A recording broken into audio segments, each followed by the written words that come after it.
Hello, I'm here with Vilo from GemSeek. So the first question I said is it's very interesting to see a data-driven approach. It's the only presentation that really talks about using data to reduce negative word of mouth and also maximize positive word of mouth. You in the talk, Temenushka mentions using thousands of data points. Can you give me some examples of data points you use? Of course, one of the clients for which we have done a similar project is a telco, and as you can imagine, telcos actually have huge volumes of data for their customers. Basically, I'm not saying that obviously they record every conversation, but they do know that what is the amount of internet that goes through my computer. They know when we're on the phone. They know when we talk to other people on the phone. They know how many SMSs we send. They know how much internet we use in our homes. They know, for example, when you call the call center and so on. So in one of the projects, for example, we used 1,200 variables that were provided by the client and included both behavioral and transactional data. For behavioral, I mentioned already a couple of examples. That could be, how many SMSs do you send, how many calls do you make per month, how much internet do you use, and so on. So pretty much anything related to the usage of the product or the service. And then the transactional element is about the interaction between the customer and the company. So when exactly did I sign my contract? Am I paying my bills on time or not? Things like how often did I call the call center? When was the last time that I called the call center? Things like what was the resolution and so on. So it could be a vast majority of things, really, depending on the industry. But most of the industries these days are have quite a lot of data available to them. Pretty much any CRM data, imagine a very standard CRM and all the information that goes into the CRM. All of these things can actually be used to predict whether the customer is going to be a potential referrer of the company or not. Okay, so if you're using up to 1,200 data points, what's the typical mix between sort of public data, for example, like social media data, or even general data like census data, or geographic data, as opposed to data relating to that individual customer? In my experience, it's mostly company-owned data, and the reason is that oftentimes it's very difficult to actually connect the company-owned data to the general data available for this customer. One of the reasons being, of course, that oftentimes we're actually anonymous when we post online. I could be writing on Twitter from an anonymous profile, so it's very difficult to link these data points. One approach is to use micro-segmentations and kind of not link it on individual level, but approximate, based on your customer data, approximate what the general data would be. But going back to your question, I think by far the preferred approach is to use company-owned data only, simply because it's available at hand. You don't need an extra effort. Usually companies have huge volumes of this, and it's also oftentimes the most relevant data, if I'm honest. Because as I mentioned, these things, behavioral data, transactional data, all of these elements, readily available and very, very relevant to whether the person is going to be a promoter of the company or not. Okay, so if you're using this kind of data, I assume you don't have any issues with data protection laws like GDPR or CCA. No, of course not. I mean, everything is we follow strictly all of the data protection guidelines.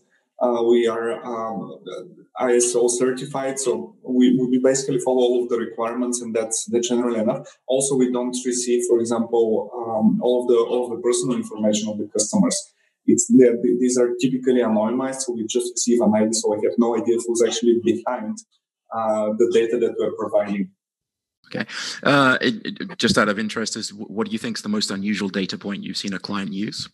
That's an excellent question, and one that is very, very difficult to answer. It really depends on the industry, but the granularity level of the data points that some of our clients have is really amazing.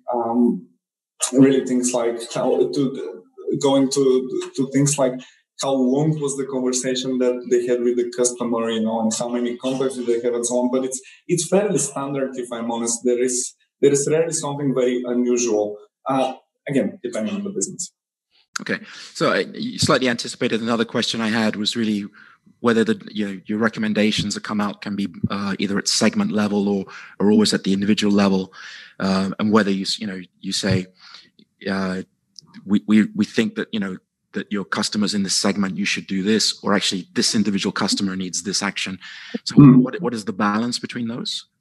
Yeah, I think the industry by and large shifted from this.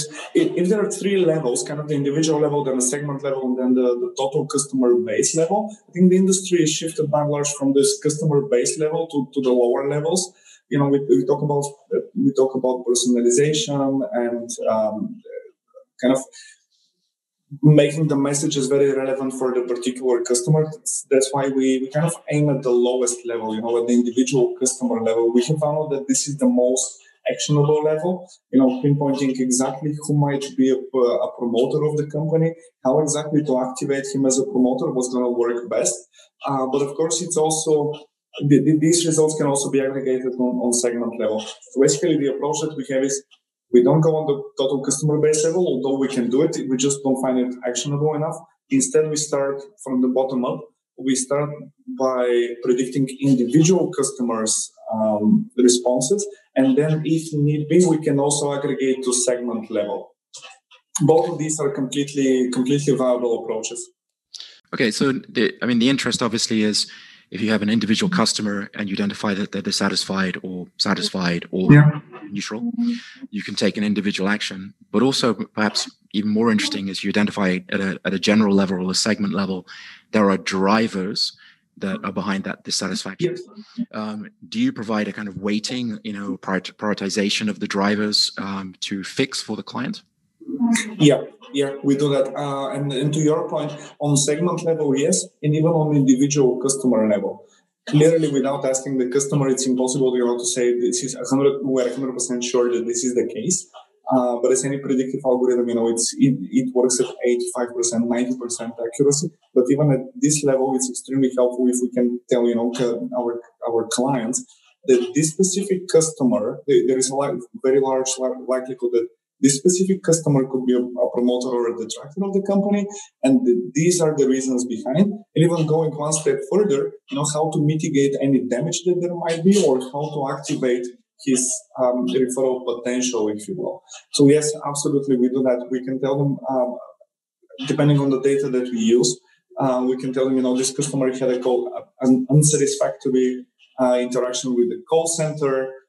And this is what drove his satisfaction score low, and a potential way to actually mitigate that, again, based on the data they give us, you know, based on actions they've taken before, we tell them you can do one of these three things, and we think that this is the action that's most likely gonna result in a positive outcome. So it's amazing, really, that all of these things can be done again on segment level, but also on individual level, you know, predicting who's most likely to be a promoter, why, and how to activate them. And yeah, so basically closing the whole cycle, you know, allowing our clients to target better, to understand what's behind, and to take the appropriate action for this.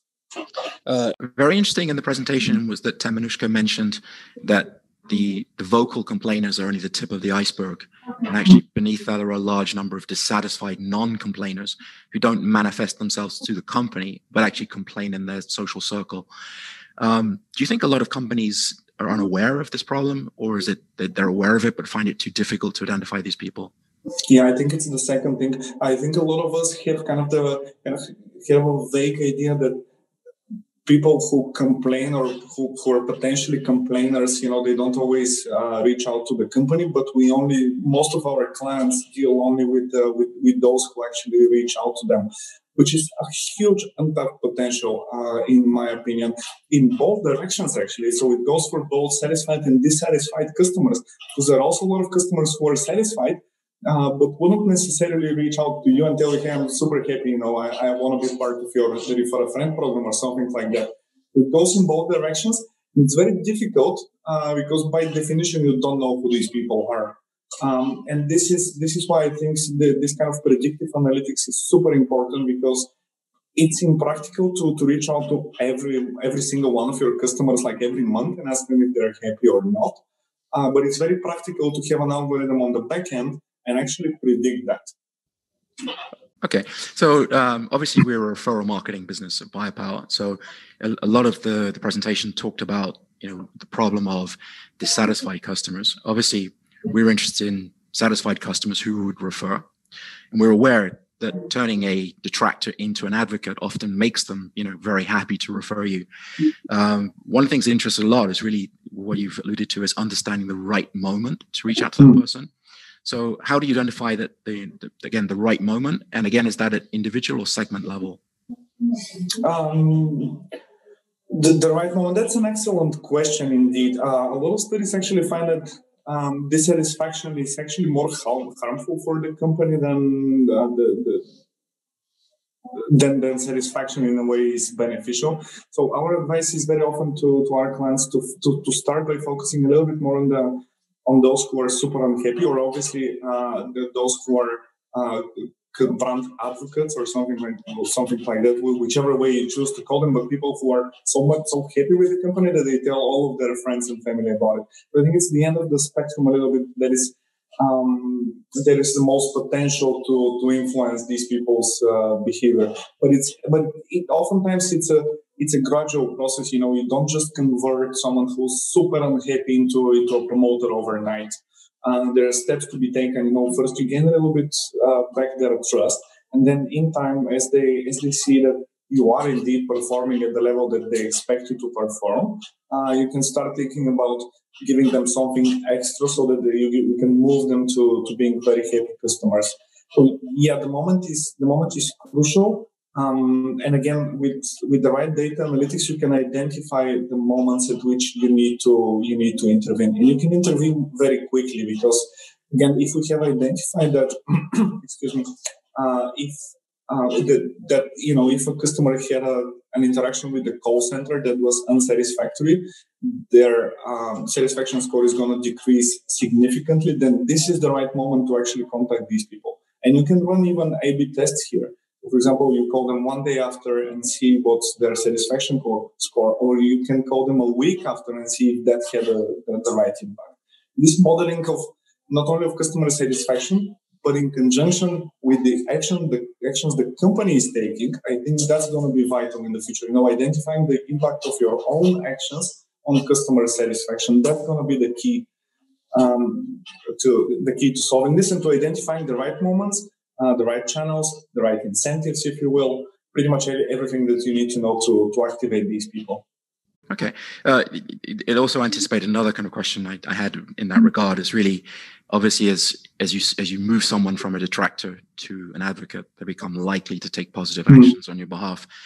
And as you mentioned, that doesn't happen overnight. So someone may move from detractor into neutral, into like light advocate, into strong advocate. So you're able to identify the moment when they've moved from detractor to neutral to advocate to strong advocate. Okay, that's very interesting. Yes, absolutely. You can actually oftentimes see it very clearly in the data. That in time, someone was a passive, and then you can see that an outage or something went wrong. And that when this happens, there is a huge chance that right now they became detractors. And then again, how do you turn a detractor into someone neutral? For example, when you know that these are the 5 steps that you have taken in the past and that work. And to your point, some segments are more susceptible to certain influences, others to different ones. So you can actually pick and choose the right levers to push, if you will. Okay, I just had one more question. Obviously, it's very interesting to understand the use of data in this way. If you're integrating with up to 1,200 data points, does it require a lot of integration with your client's backend systems, or is it something you can do quite lightly? Yeah, it's generally on our end, the process can be very seamless. I found out that it's mostly our clients that have this that face the biggest hurdle here. So oftentimes data sits in different departments, different databases, and so on. We can support in this. So from data perspective, from data engineering perspective, there is absolutely no issue for us to compile all the data and to work with all the data. I have found out that the problem is when it occurs is mostly organizational rather than a data problem, if I can put it very bluntly. It's a matter of finding the right access to the data rather than the data itself. the data is there, and the data is something that is relatively easy to work with if you know what you're doing. Organization-wise, though, it could be tricky to get your hands on the right data, as I'm sure you probably know from your experience as well. I think it's a common issue with service providers is getting the right people in the organization to take certain actions. It takes longer than you think. Yeah. Okay. This has been very helpful. Thanks very much for your time. Thank you so much, Peter, and thank you, everyone.